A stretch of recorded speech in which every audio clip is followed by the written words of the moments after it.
E aí, alunos, sejam bem-vindos a mais uma aula de Educação Física. Eu sou a professora Rafaela Pinheiro e convido vocês agora para ver o que a gente tem para a nossa aula. Vamos ver. Aula 7, revisão e avaliação. Muito bem, então vamos rever aqui os principais conteúdos abordados dentro dessa unidade? Vem comigo.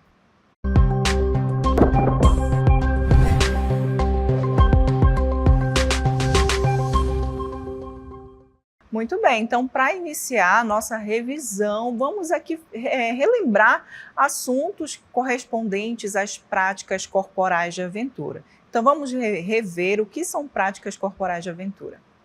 Bom, são um conjunto de atividades que envolvem desafios, exploração e interação com o meio ambiente, natural ou urbano, com o objetivo de proporcionar experiências emocionantes, bem como lidar com riscos e perigos advindos da imprevisibilidade. Então, relembrando aqui essa conotação, das práticas corporais de aventura, nós temos aqui dois pontos que são destinados, que fazem com que essa atividade ela seja bem interessante, que é justamente a questão do risco controlado, existe um certo risco ao explorar essas atividades, ao executar essas ações, e também essa questão de trazer ali a adrenalina para o seu corpo através da imprevisibilidade, porque imagina, você está fazendo ali um rapel, você está surfando, tudo isso vai trazer ali uma certa característica de imprevisibilidade, porque você não sabe muito bem como é que vão ser as ondas, por exemplo,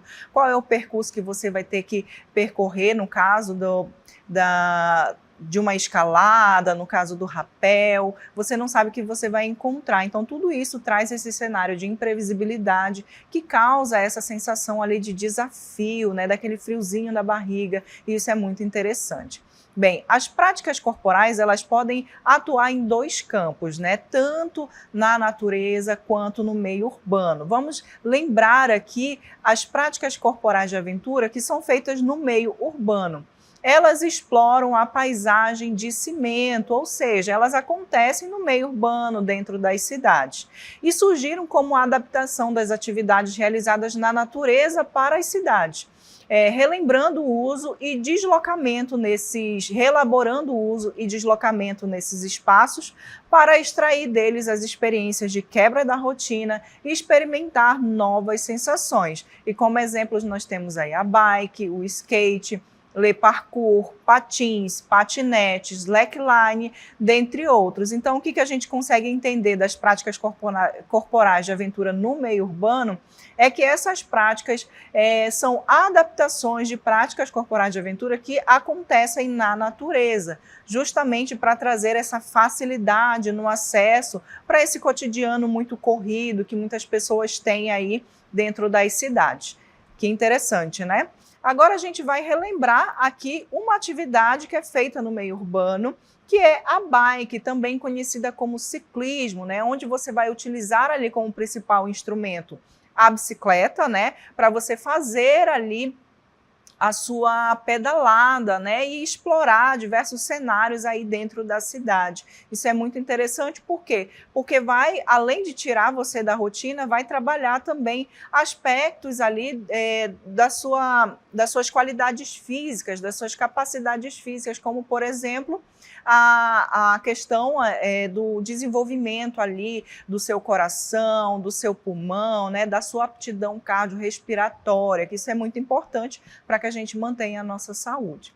Outro exemplo aqui que foi dado para vocês foi o slackline, que consiste nessa atividade onde é estendida uma fita estreita, que são fixas entre dois pontos ali. E o objetivo principal dessa atividade é fazer essa travessia se equilibrando em cima dessa fita, E isso também demanda que você desenvolva certas habilidades, como principalmente o equilíbrio, Porque você vai ter que, de fato, se equilibrar em cima dessa fita.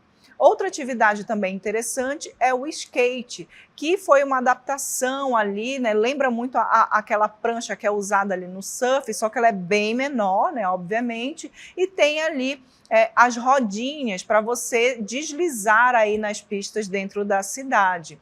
E é uma atividade bem interessante de ser feita.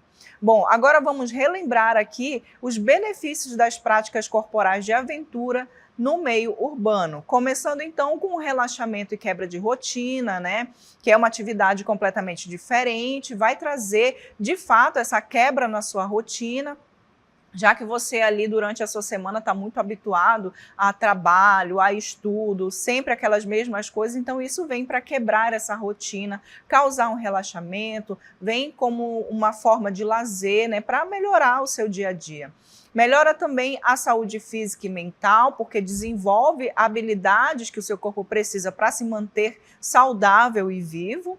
Desenvolve também e aperfeiçoa as habilidades motoras, como eu citei, por exemplo, no caso do ciclismo, ali da bike, né, do slackline também. Então, essas capacidades, essas habilidades motoras, elas vão ser desenvolvidas, né, e aperfeiçoadas ali ao longo dessas atividades. A apreciação do espaço urbano de uma forma criativa e dinâmica, isso também é um ponto interessante, e a conscientização sobre questões ambientais e práticas sustentáveis de cuidado com o meio ambiente na cidade, porque vai ser um local onde você vai querer, obviamente, preservar, né?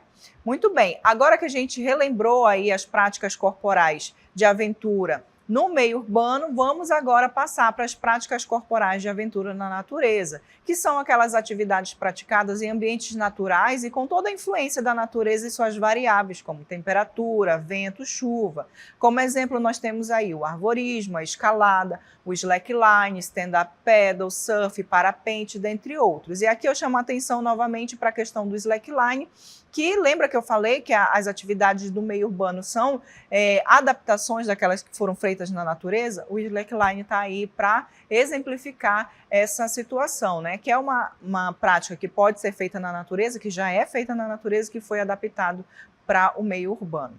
Então, falando agora especificamente sobre essas atividades que são feitas no meio natural, nós começamos com o arvorismo, que consiste aí nessa travessia ali entre a copa das árvores, né?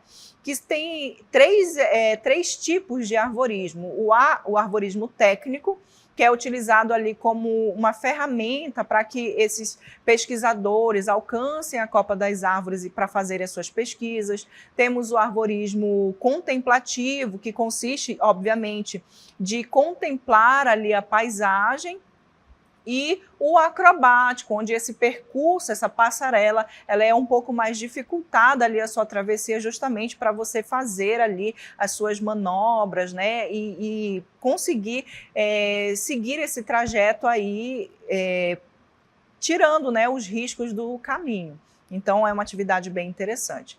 Temos também o hidrobike, né, que é essa atividade que é feita aí como se fosse uma bicicleta em cima da água. É uma atividade bem interessante, porque além do quesito contemplação, né, que vai te proporcionar durante a atividade, vai trazer também essa questão do exercício físico, né, porque você vai estar pedalando para se locomover nas águas, ok? Temos também o rapel, que consiste nessa atividade de descer ali as paredes rochosas, descer cachoeiras, montanhas, com auxílio de uma corda e de equipamentos de segurança, né? É uma atividade também bem interessante e desafiadora.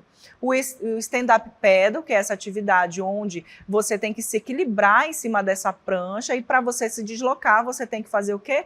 Utilizar o remo para fazer o seu deslocamento e apreciar a natureza ao seu redor.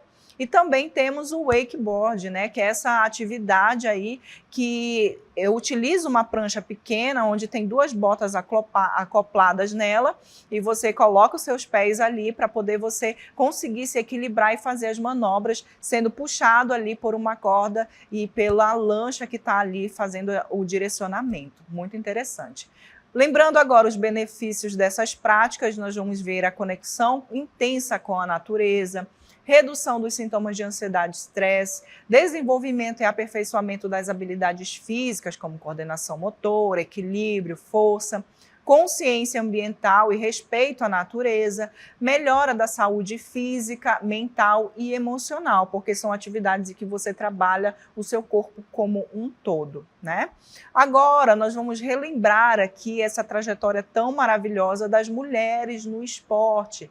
Nós apresentamos aí durante a nossa unidade figuras super importantes que têm trazido muitas vitórias aí para os seus países, como as nossas brasileiras, né, a Rafaela Silva, a Marta também, a Rebeca Andrade, a Fadinha, e nós demos exemplos também de atletas internacionais, como também do nosso estado, como as duas atletas ali do badminton, né? Então, foi uma trajetória muito legal de conhecer de cada uma delas e como que elas entraram aí no mundo do esporte e conquistaram o seu reconhecimento dentro desse ambiente, né? E agora a gente vai ver como a importância das mulheres no esporte impacta positivamente, né, para quebra de paradigmas, enfim. Vamos ver, então, que o papel da mulher no esporte, ele traz essa questão da quebra de estereótipos, né, porque as mulheres elas têm adentrado em esportes que muitas vezes são ditos como esportes masculinos. O exemplo aí da Marta, que atua, né, no futebol, que futebol muitas vezes as pessoas pensam que é um esporte masculino, mas ela, além de conseguir entrar nesse cenário, ela apresenta resultados muito significativos e até melhores do que muitos jogadores homens. Temos também a questão das conquistas históricas, né, que essas mulheres aí conquistaram, fizeram de fato história dentro do esporte. A luta contra a discriminação e desigualdade no esporte, então, através dessa visibilidade que elas têm ganhado, essa luta ela tem ganhado força dentro do esporte. Visibilidade e reconhecimento de suas habilidades, força e resiliência. Inspiração e combustível para outras mulheres alcançarem seus sonhos, a questão também do empreendedorismo e criação de negócios, né, que promovem às mulheres o acesso igualitário, como vocês vão observar na próxima cartela, e conquista de espaços e posições de destaque como treinadoras, diretoras técnicas, árbitras, dirigentes e membros de comitês olímpicos e federações esportivas, que são aí justamente lugares que muitas vezes são ocupados mais por homens. Hoje as mulheres estão ganhando esse destaque. Porém, ainda existem desafios que têm que ser enfrentados, né, para que essa luta ela ganhe mais força, como a questão das disparidades salariais, da cobertura midiática, que ainda é insuficiente, da falta de infraestrutura e investimento, do preconceito, estereótipos, do assédio moral e sexual, que infelizmente ainda existe e muito nesse meio. Bom, agora que a gente falou, relembrou sobre esse tema, vamos falar um pouco sobre tecnologia. O que é a tecnologia? É justamente esse conjunto de conhecimentos, ferramentas e técnicas que visam a resolução de problemas, modifica a cultura e o modo como o homem se relaciona com o mundo. E isso traz impactos positivos em alguns pontos aí da nossa vida, como na qualidade de vida, onde a tecnologia torna as tarefas do dia a dia mais fáceis e eficientes. Mobilidade e acessibilidade também são causados através desse impacto na nossa qualidade de vida, o acesso à informação, facilidade de comunicação e, como exemplos, nós temos aí os dispositivos de monitoramento de saúde e aplicativos de planejamento financeiro. Na saúde, nós vamos ver que a tecnologia impacta na questão dos avanços tecnológicos nos equipamentos, no diagnóstico e tratamento e prevenção de doenças. Nós citamos aí também a questão da telemedicina, né, e da saúde digital, onde você tem a possibilidade de se consultar com médicos à distância e ter ali a sua consulta acontecendo, registros eletrônicos de saúde de cada paciente, que possibilita ali o acompanhamento desse paciente por outros profissionais. E quando a tecnologia é utilizada de uma forma errada, tem consequências também, como, por exemplo, a dependência digital, né? Quando você está muito preso ali, por exemplo, às redes sociais e acaba passando o dia todo fazendo aquela mesma ação de ficar rolando o feed, por exemplo, nas redes sociais e esquecendo dos seus afazeres ali, dos seus compromissos. Isso é dependência digital, que pode ocasionar ali a questão do isolamento social, né? E também do sedentarismo. Outro fator que a gente tem que se preocupar é a poluição ambiental e privacidade e segurança, tomar muito cuidado com o que você deixa nas redes sociais, na internet, desigualdades digitais. Então, esses pontos aí precisam ter a sua atenção. Mas como é que a gente consegue combater principalmente o sedentarismo aí, que muitas vezes pode ser ocasionado pelo mau uso da tecnologia? Através de dispositivos, aplicativos e sistemas que são projetados para promover um estilo de vida saudável e ativo. Tais tecnologias monitoram, rastreiam e incentivam a atividade física, a saúde e o bem-estar das pessoas. E como exemplos, eu trago aqui para vocês, né, os dispositivos vestíveis, né, como os smartwatches, as pulseiras fitness e outros dispositivos vestíveis que rastreiam a atividade física e contam passos, medem a frequência cardíaca, traz aquele feedback, né, de como está o seu desempenho, é bem interessante. Outro exemplo também nós temos aqui são os aplicativos fitness, né, que eles vão ali planejar exercícios, registrar as atividades físicas que você está fazendo, monitorar a sua dieta, acompanhar o seu progresso, também estabelecer metas ali para que você alcance, né? Bem interessante. Outra situação também que a gente vê é a questão da realidade virtual e realidade aumentada, onde você pode utilizar-se desse recurso justamente para oferecer experiências, para experienciar exercícios como se você tivesse de fato dentro daquele local, né? Imagina que você está correndo numa esteira e aí você está usando esse óculos, ou então tem uma tela na sua frente e você está ali subindo e descendo montanha, enquanto a esteira ela está também inclinando e voltando ali a base, né, como se você estivesse de fato subindo e descendo a montanha. É uma coisa bem interessante de ser trabalhada, por quê? Porque acaba te estimulando como se de fato você tivesse inserido naquele ambiente. Tudo isso a tecnologia é capaz de nos proporcionar. Temos outra situação também, que é as plataformas de streaming fitness, né, que vão ser como serviços de streaming online, que vão oferecer ali para você aulas, treinamentos de cardio, de musculação, enfim, daquela modalidade que você mais tem prazer de fazer, e sempre ministrado ali por um professor, por um instrutor qualificado, né? Então ele vai estar lá fazendo, você vai estar executando aqui também do outro lado. Isso é bem legal. E nós temos também a questão da gamificação da saúde, né? Que são esses aplicativos, essas plataformas online que usam elementos de jogos como recompensas, desafios e competições para incentivar hábitos saudáveis, como no caso aí beber água, lembrar você de beber água, lembrar você o quanto que você tem que dormir para que você tenha uma boa qualidade de sono, fazer pausas ali durante o seu dia para você fazer o seu alongamento,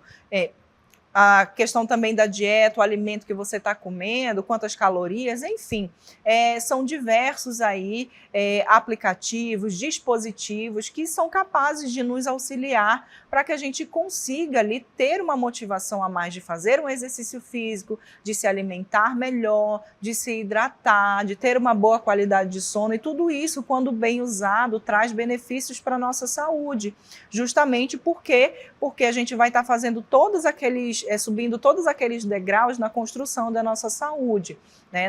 No quesito de exercícios físicos, de dormir bem, enfim, esses fatores que eu já citei para vocês. Então, lembrando aqui que a tecnologia, ela é muito boa, sim, ela facilita o nosso dia a dia, ela vem para resolver problemas, mas a gente tem que ter sabedoria e em como nós vamos utilizá-las no nosso dia a dia, para que isso não ocupe tanto o nosso tempo, né, e ao invés de ajudar, acabe atrapalhando aí o nosso desempenho, a nossa saúde, e isso não é interessante. Ok? Então, espero que vocês tenham conseguido aí acompanhar, relembrar esses principais pontos, né, desses assuntos super importantes voltados para a temática da educação física, e desejo a vocês aí ótimos estudos.